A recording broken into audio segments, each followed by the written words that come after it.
Assalamu alaikum and welcome to Perspective. We'll be talking about this new spate of politics, what we can call the politics of audio tapes, video leaks, and the fact that, of course, back and forth exchange between the PMLN, the PTI, we've seen the government and the opposition go at each other by saying one to the other whether they should, as far as the Info Minister is concerned. He said that why doesn't Maryam Nawaz go to court if this video, as far as this audio that has come out, is so authentic and they are banking on it, why doesn't that happen? We've had that back and forth exchange. Of course, the media cell controversy also, we'll be discussing that, and the fact that what it means, the ramifications of that is on the overall relationship between the opposition and the government.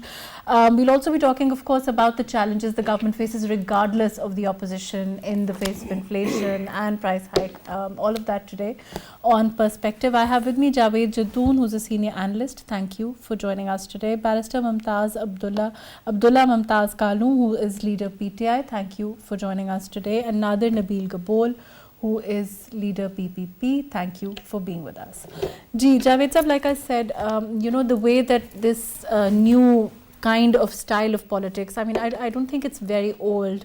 The way that we've seen the videos come out, audios come out, even before this particular audio that we're talking about, there were other videos have also come out, which I don't want to discuss, but there seems to be this politics at this time, which is centered around different kind of audios and videos coming out, and then those being debated back and forth. How do you see this overall for our kind of politics at this time? Thank you very much, Maruk. I think, Maruk, unfortunately, we have drifted away from ideological politics in Pakistan. The politics of 70s particularly and politics of early 80s as well was primarily based on ideological moorings, and politicians and the heads of the political parties basically focused on giving their own manifestos for the betterment of the people of Pakistan, and the war of ideologies was waged. Now, unfortunately, we see the war of videos and audio leaks is being waged, and on the other hand, people of Pakistan, they seem to be very indifferent what is happening on the stage. I want to talk about that. I mean, there is this incriminating evidence that according to one party or the other is quite incriminating. It comes out and suddenly there is no reaction as far as the people are concerned. Like you said, there seems to be this, their approach isn't proactive. They don't seem to care as much. Absolutely. Why do you think Maruk, I think we do understand that people are facing a lot of challenges. Most importantly, the challenge of inflation, the price hike, and particularly the middle class and the lower middle class has been really hit hard because of the rising prices of commodities of daily use. And the lower class, according to the World Bank report, the recent report issued by the World Bank, about 37% of the people of Pakistan are living below the poverty line. I think which is a massive number of people, and probably it is increasing as well with the passage of every week, month and year. So why people should be caring about, as far as the leaks are concerned, whether audio leaks I'll or tell video you why leaks. they should be caring about it. I want to talk about it. I'll come back to you. I'm going to go to Barrister Mumtaz, Abdullah Mumtaz. Barrister Abdullah, it's like your voter, for example. I mean, if you talk about the PTI, I think Javed Sahab raised a very important point. He's saying that why should the people care? Why shouldn't your voter care? Do you think that, I mean, if your voter, the PMLN N's own voter should care, ideally speaking, if their leaders if there's incriminating evidence coming out against anyone, that incriminates their leader, either it should matter to them, but it doesn't seem to. Why do you think that is?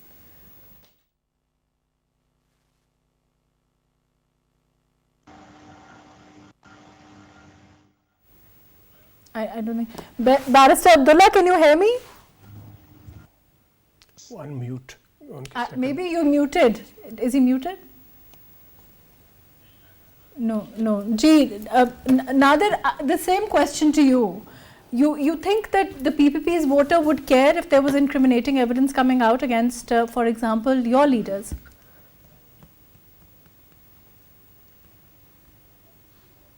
I can't hear. Javed Sahab, there's a problem with audio. Let's go with that. Why shouldn't their voter care? I mean, it's quite Do you obvious. think that Mahrukh, they don't have that kind of faith in their leaders anymore? People all over, I mean, people, our own people, our voters, you and I, we've lost faith all round as far as our politics is concerned. What is it? Mahrukh, more than 60% population of Pakistan is a young population. What they are looking for, I think the political leadership needs to understand that as far as the young population is concerned, what are their concerns, what are their worries? Their worries are, what are they going to do when they come out of the education institutions? Are there enough jobs? Is there a very strong job market available for them?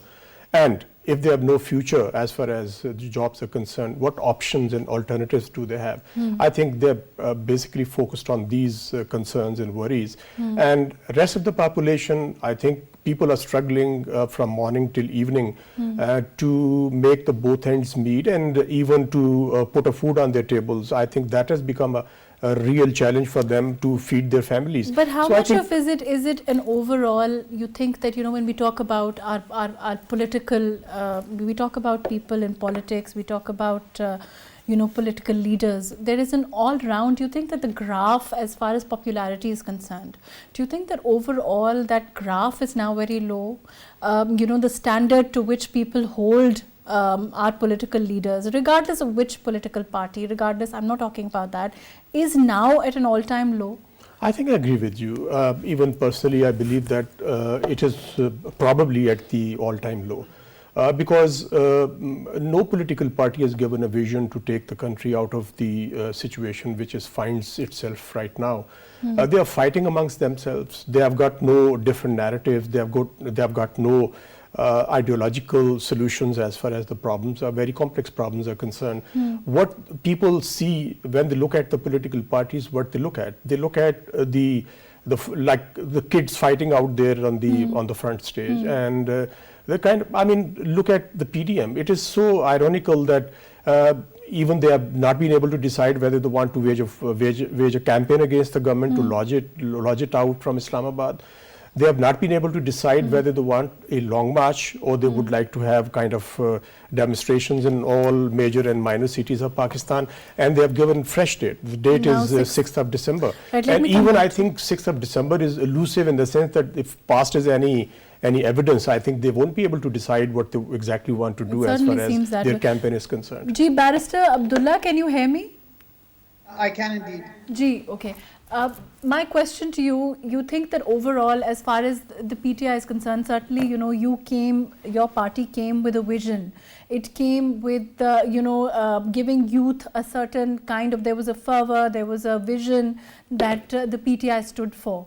Do you think that at this time, overall, you know, not just as far as PTI is concerned, but overall, if you look at the politics at this time, do you think across the board, all political parties, the graph seems to be at an all-time low as in terms of the faith that the people have in political parties at this time, in political leaders at this time?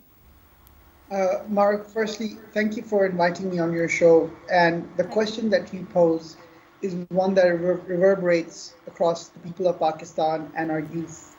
People have lost their trust in parties as a result of the 50 years of mismanagement that has been happening due to a result of corrupt practices, that we had military regimes. I think there is a string of broken promises, and people are finding it very hard to place their trust in government.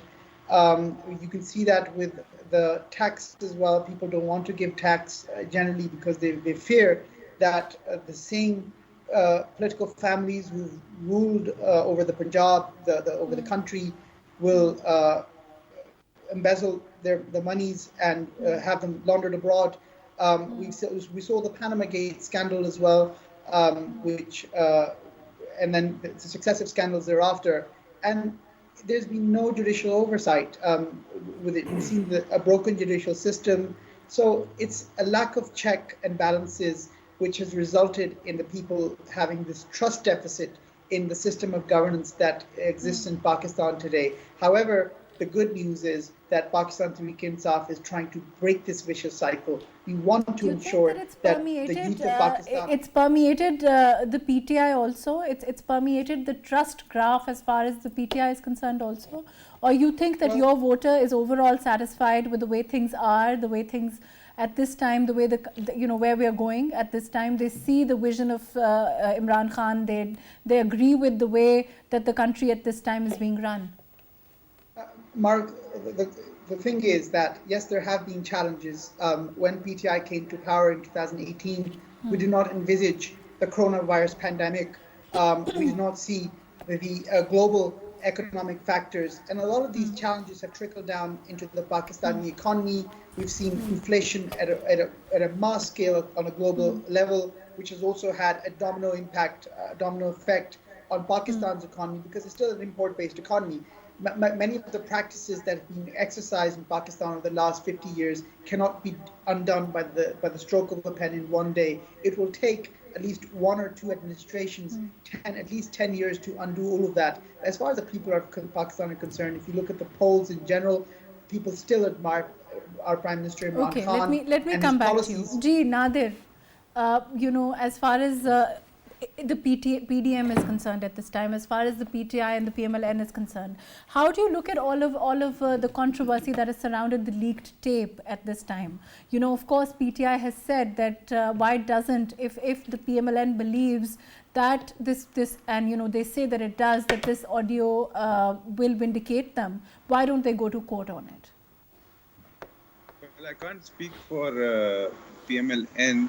But I can tell you that the public right now, public's eyes are open, and they know that in Pakistan everything is not fair play, and institutions do infiltrate into each other's prerogative and affect even the highest courts of the country. So if in Pakistan the former Chief Justice is saying that someone has pressured him to give a decision against merit, it's very alarming.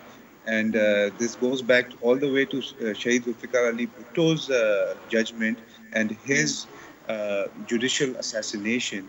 And as a young politician in the country right now, it's very demotivating that in Pakistan, even the highest court of justice can be affected, or it can be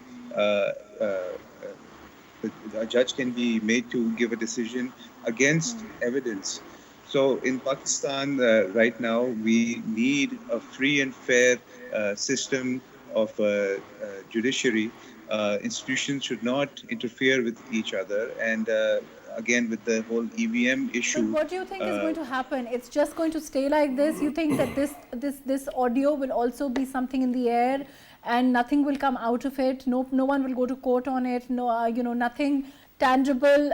Nothing will be proven as far as how authentic is it. Is it going to be he says, she says? Is it going to be one party against the other, constantly saying? How will it turn out, in your opinion? Well, I don't know. Again, I'll repeat myself. I don't know if PMLN is going to go to court. They should. If I was PMLN, I would have gone to court with this evidence and put up a case and try to vindicate my leader. So I can't speak for them. But even if they don't go to court, I can tell you with certainty that the people of Pakistan now know that Imran Khan came through a lot of maneuvering and through unfair practices, and he has lost all moral grounds, and he should resign immediately, because yes, there have been accusations in the past that... People of Pakistan know this because of this audio, you're saying? No, because of the audio, it's obvious that Nawaz Sharif and his party were unfairly victimized, so it did affect the 2018 elections. If a Chief Justice can be affected by selectors, then obviously the Election Commission back in the day, the whole RTS system failing, these are all evidences pointing. But we don't know whether it is evidence which is authentic or not till now, right? Let me come back to you, Javed. As far as I know, as far as I've seen, that's your opinion. There has been a forensic verification of the audio leak.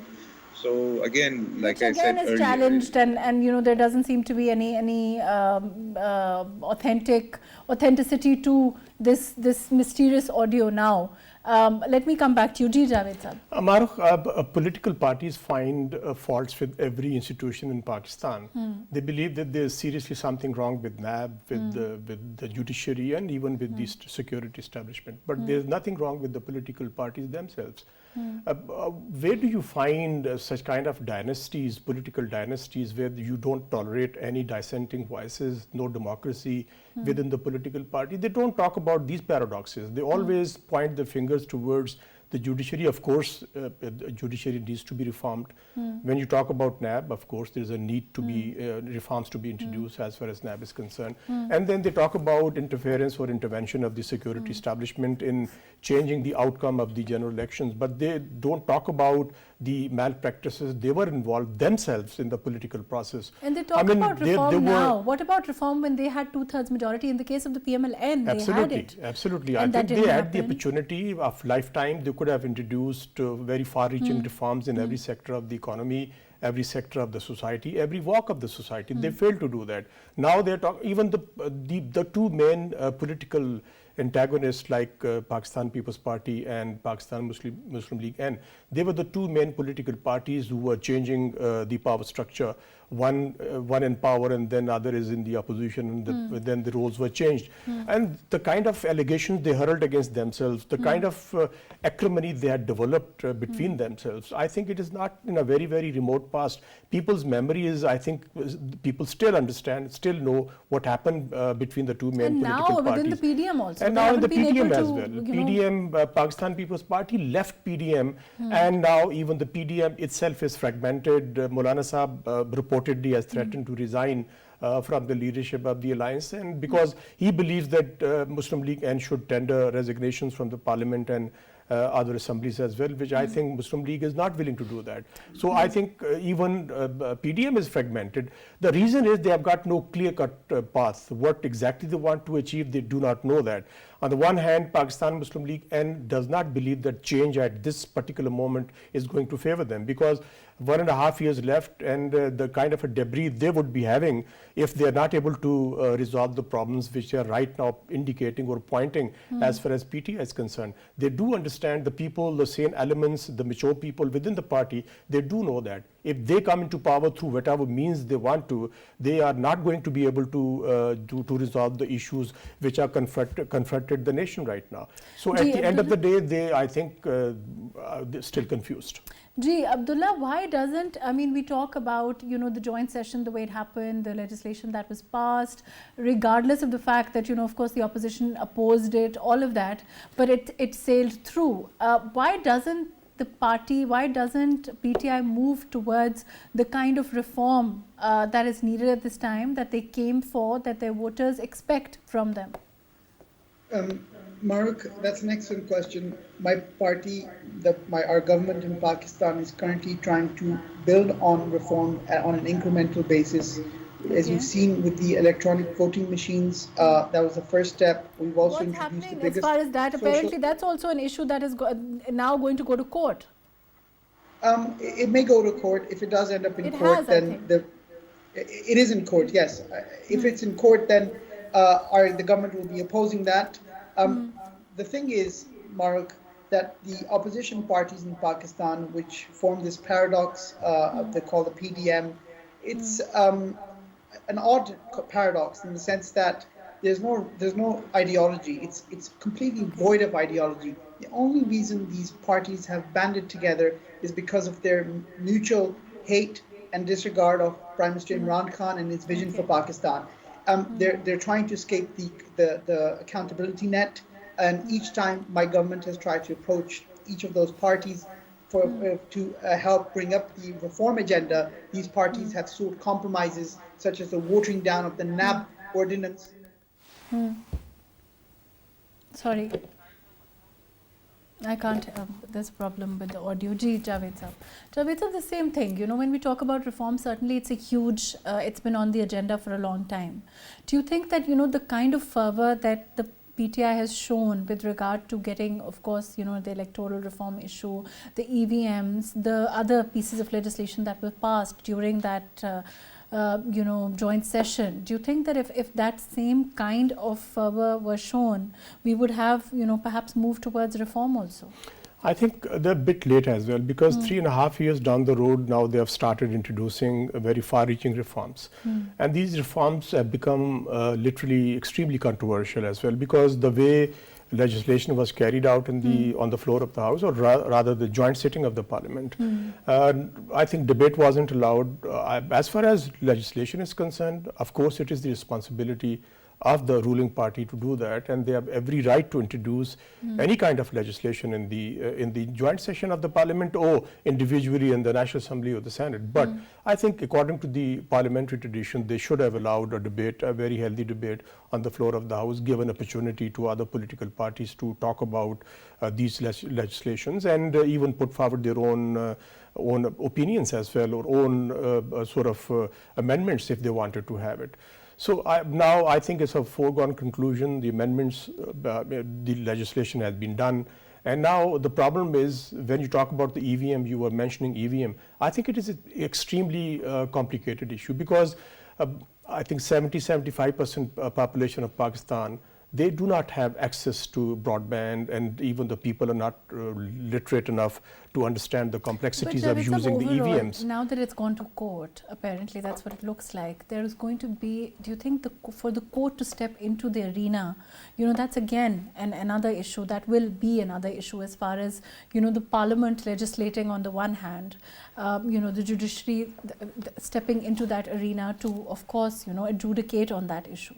That's going to be another, it's going to be another issue as far as, I think you know, you're very right, Maruk, but since it has become, I think it is now in the court, sub judice as well, making too much comments won't be appropriate, but I think it is not for the judiciary to decide whether Parliament has a right to legislate or not. Of course, when the legislation is in conflict with the Constitution of Pakistan, then I think, of course, the Supreme Court of Pakistan does have the right to intervene and define whether it is in conflict with the Constitution or not. Because but as far as legislation is concerned, on any issue they want and however they want. I mean, the court has no business, and the court absolutely. Doesn't want to. This is what I'm saying, Maruk. I think it would be a bit too much for the court to be sort of involving itself into the parliamentary affairs. So I think we all know that, and the judiciary does know that Parliament is a sovereign body, representative body of the people of Pakistan. More than 200 people, million people of Pakistan have sent their representatives to the National Assembly of Pakistan. And inherently, National Assembly and the Senate, these are the two institutions, two houses, which are basically entrusted to make legislation. And if court does find it in conflict or in contradiction with the Constitution of Pakistan, that is something else. But I really don't see, as a layman, I don't see any reason for the court to be involving itself in this controversy and making it more controversial as well. And as far as the election, but as far as the Election Commission is concerned, do you think again the issue of institutions, you know, perhaps not in tandem with each other? Election Commission has had reservations on the issue of EVMs. They've stated them on more than one occasion. With the government to go forward regardless, of course, in legislation, of course, and as far as the PTI is concerned, they've categorically said that it is not, you know, once we legislate on it, once the Parliament legislates on it, you know, it is the job of the Election Commission to make sure that it happens. How do you see that, you know, that in terms of how the government is going to then work with institutions, an institution like the Election Commission that has to ensure free and fair elections? Absolutely, Maruk. I think Election Commission of Pakistan is the institution which is responsible to hold fair, free and transparent elections. And if they believe, if the Election Commission of Pakistan believes that the EVMs probably right now, they don't have enough time to sort of deploy hundreds of thousands of EVMs across the country, and then because only 1.5 years is left, they have to train the staff, they have to find the right kind of machines as well, because if you sort of kind of a prototype, you sort of introduce, but mass production is required as well. And the machines which are capable of not allowing the hackers to do the dirty work as well. Because we have seen that even in India, Maruk, there are instances where hackers were able to hack the system and they were able to muddy the waters of the election, the EVMs as well. So I think these are the challenges which I think very genuine challenges for the Election Commission of Pakistan. If you sort of impose the EVMs on the Election Commission of Pakistan and tell them that elections will be held, I think it is going to be a very complicated kind of a process for them and tough as well. So I believe personally that instead of pushing it for the next election in 2023, they should be looking forwards for the elections coming after 2023, because there would be enough time to train the people, deploy the machines, and bring the opposition on board as well, demonstrate that the process is basically transparent and nothing is going to be manipulated as far as EVMs are concerned. Let me come back to you. Barrister Abdullah, as far as the Election Commission is concerned, of course, they've stated on record that they have certain reservations vis-a-vis the use of EVMs in the next elections. Now that it's going to go to court, I mean, that of course, whatever the court decides, we don't want to go into that. But overall, as far as institutions are concerned, we've seen even before the government has gone, there has been conflict between different institutions and the government. How do you see this conflict, so to speak, now panning out? Because of course, like I said, Election Commission is responsible for eventually ensuring that the elections are smooth, transparent, free and fair. Mark, the thing is that the decades of misgovernance in Pakistan has resulted in this systematic inertia.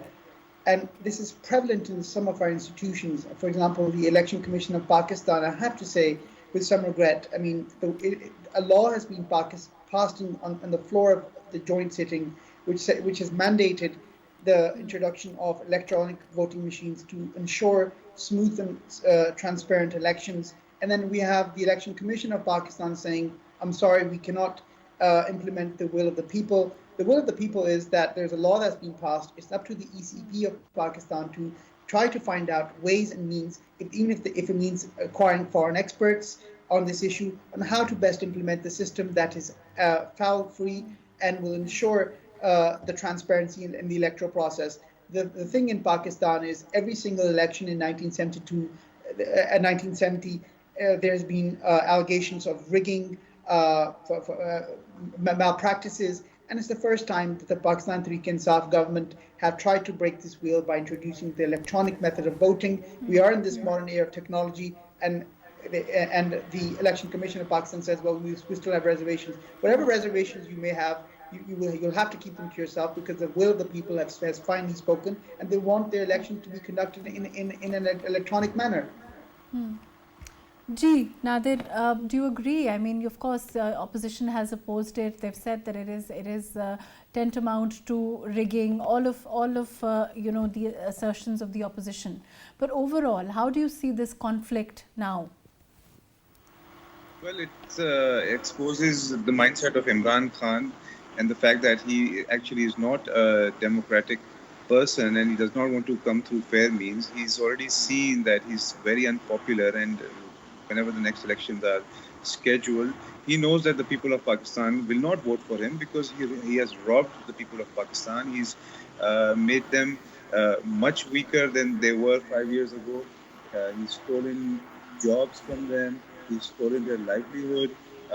People in Pakistan right now cannot afford basic amenities, food, shelter. He's taken homes away from people. Now that the situation at this time, as far as Sindh is concerned, do you think that the people of Sindh will vote for the PPP in the next election? Absolutely. In 2018, more people voted for People's Party than ever in history, and I see that trend continuing, as seen in the recent by-elections in Karachi, which was a PTI seat, the NA 249 seat, which Faisal Rauda vacated. And Pakistan People's Party won, and PTI came fourth. So obviously the trend is in People's Party's favor, and People's Party has performed in Sindh. Whereas even though Imran Khan's PTI won majority seats in Karachi, they did not deliver on any of their promises, be it employment, be it desalination plants to alleviate the water issues in Karachi. So people of Pakistan realized that Imran Khan did not mean anything that he said in the last 20 years. Imran Khan's only contention was that he should be given an opportunity, which he got through whatever means. Let's not get into that. But he has failed miserably, and even I'm today, going there to is go no to plan Barrister for Abdullah. I'll let him answer this before I go to Javed Sahab. Ji, Barrister Sahab. Mark, it's ironic that Gabol Saab here is talking about democratic party, democratic practices, when he represents a party that seemed to have been bequeathed in a will from mother to son. There was no election ever held to decide who the chairman would be. And then the notion of the people being robbed, again, the party leadership in this case is under, there's NAB references against them in several corruption cases which have yet to be resolved. There's the Surrey Palace case, there's the necklace case, there's so many cases. So the notion of the people's will being robbed. You know, your party, as far as the PTI is concerned, has stood for accountability. It is always said that you want to bring, you want to bring these people, according to you, to justice, who, like you said, you're talking about robbing the country, all of that. But unfortunately, we haven't seen the accountability process move forward. Isn't that true? Mark, we have seen the accountability process move forward. The National Accountability Bureau has been given a full power and prerogative to proceed. The matter is in the courts, and then this again leads to the next part of my what I have to say. We are going to be introducing judicial reforms as well, legal reforms to ensure that speedy justice is done, that the people of Pakistan get an equitable and just result in a speedy manner. We don't want to be seeing cases linger on from decade after decade, and the same leaders who masquerade as messiahs in the public. We have to see an end to that. And then again, I have to urge the justices of Pakistan to ensure day-to-day sittings on a 7-weekly basis to finally give a resolution to the people of Pakistan. No longer do we want to be hearing cases that have been lingering on since the 80s and 90s. We want to see a resolution, and the ball is in the judiciary's court to show so. But we're talking about NAB right now, right? Yes. Even with NAB, though, NAB is an independent body which has been given an independent purview to proceed on cases. It feels that there is a level of criminality, and it is proceeding on those cases. But then again, we have the opposition who is afraid that they will be caught in this accountability net. Barrister Abdullah, you started with saying that you're going to bring back the looted money. You started with saying that we would see accountability happen. You are still maintaining that is happening? It is happening. Indeed, it is happening. But it is happening, and that's why we saw the emergence of the Pakistan democratic movement. I mean, this is no more than a deception movement, in the sense that all of these parties have come together to hide their corrupt practices, to hide their loots, to protect themselves. I mean, one has to say, what does a party like Fazlur Rahman have to do anything with a party like Pakistan People's Party? They've got nothing ideologically similar. They've got nothing similar in terms of their leadership. They're so far apart in terms of ideology, but why are they on one platform? They're only on one platform. What do you have in common? Do you think that is primarily the problem the PDM is facing, that there really is, this alliance is kind of unholy in that sense, that they're, so divergent. There doesn't seem to be a basic principle on which the PDM can unite. Is that the problem? So I do agree that these parties, People's Party, JUIF, Jamaat Islami, are very different ideologically, but there is a basic tenet which we all agree on, which is that in the Pakistan, fact that the point that they all want to come in power, is it that? What is it? Yeah, the point that they all agree on is that in Pakistan, the voice of the people, the mandate of the people should decide their destiny, not a bunch of selectors who feel that they are better than the rest of the country, and that they alone can maneuver and pull strings and bring into power whoever they feel like. So the only But thing neither your party, I mean, when we talk about the opposition, there has not been, I mean, of course, there's a lot of criticism. as far as the government is concerned. You're criticizing price hike, you're criticizing inflation. There is a lot of this talk of the new mini budget, according to you, which is now going to come, which is again going to increase prices, what the opposition is saying.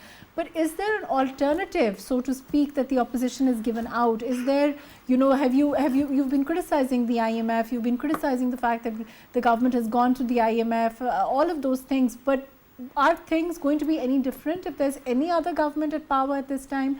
Any other, if for example the PPP is in power at this time, how can the PPP control inflation at this time? How can the PPP control the phenomena, the international phenomena of inflation, which the government is talking about? Will your party be able to do those things?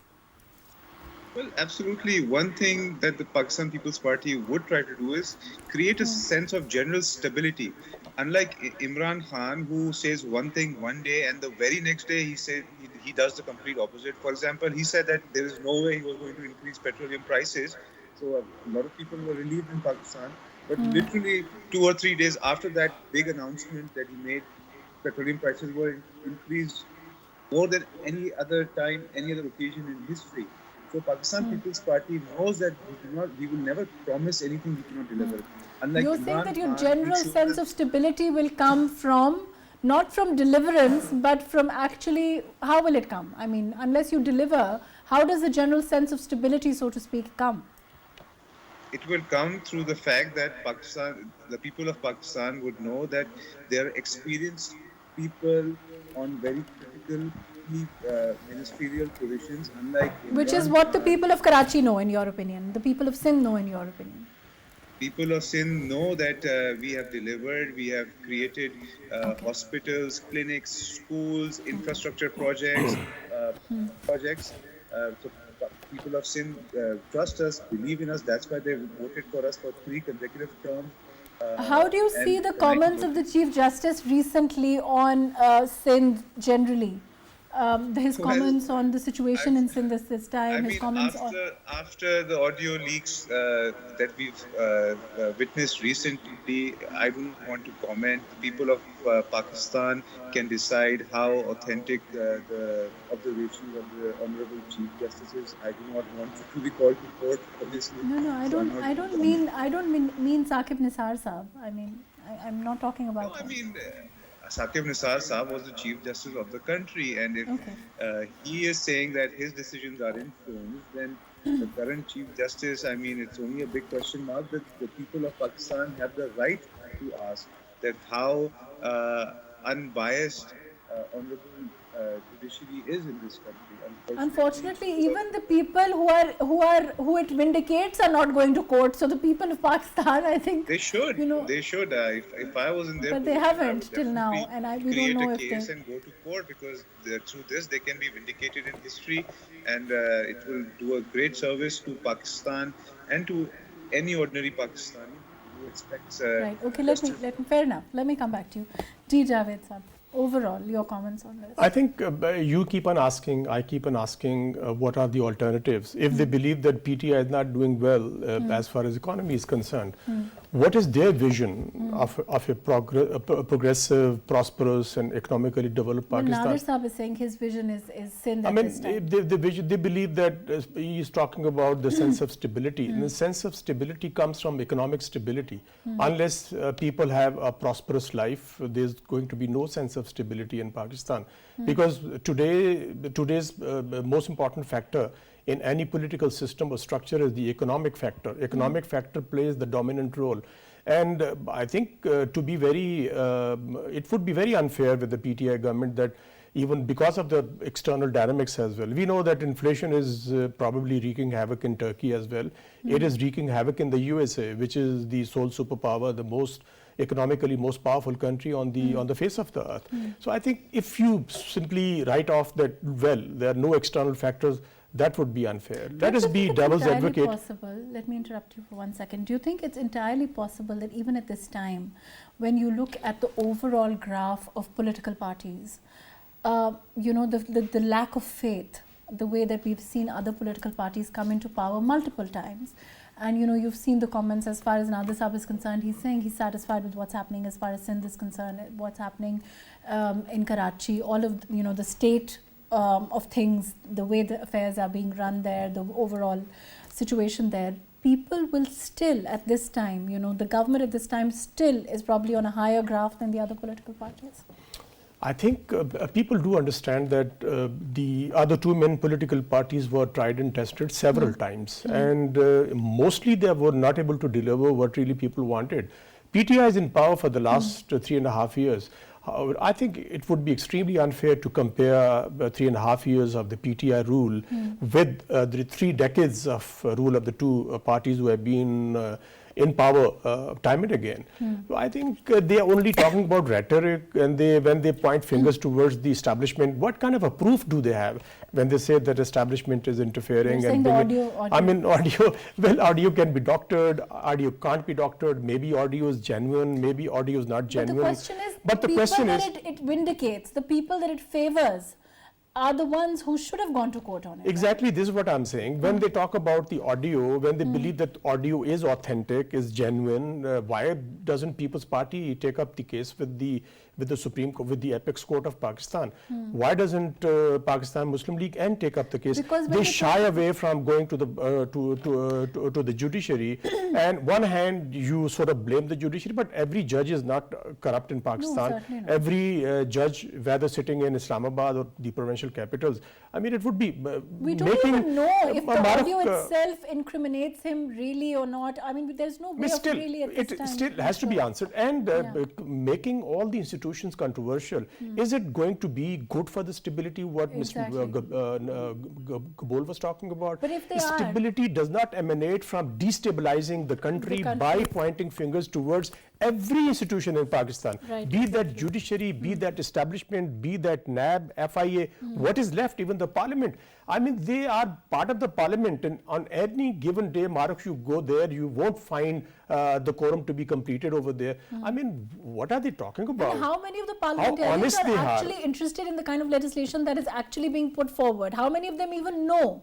That's the question. And how much debate they initiated on foreign policy, on defense policies, on domestic policies as far as economy is concerned. They don't talk about anything genuine on the floor of the House. They come out, they sit on the talk shows, and then they blame every institution in Pakistan. And at the end of the day, what they end up doing, they end up destabilizing Pakistan themselves. On the contrary, they believe that when they come into power, Pakistan would be more stabilized. Unfortunately, that's all the time that we have. Thank you so much for joining us, Javed Jadoon Saab. Thank you for being with us. Barrister Abdullah Mumtaz Khalun, thank you for joining us today. Nadir Nabil Gabol, thank you for being with us today. As far as the issue of the videotape, the audio leaks is concerned, certainly it is for those that it seems to vindicate, to go to court to prove whether this audio is genuine or not. In the meantime, of course, other issues confront the government, and of course actually are concerning the people, you and I, the man on the street, inflation, price hike, and how the government aims to control these very real problems. Let's see what happens in the next couple of weeks as far as inflation, as far as price hike is concerned. Thank you so much for joining us today on Perspective.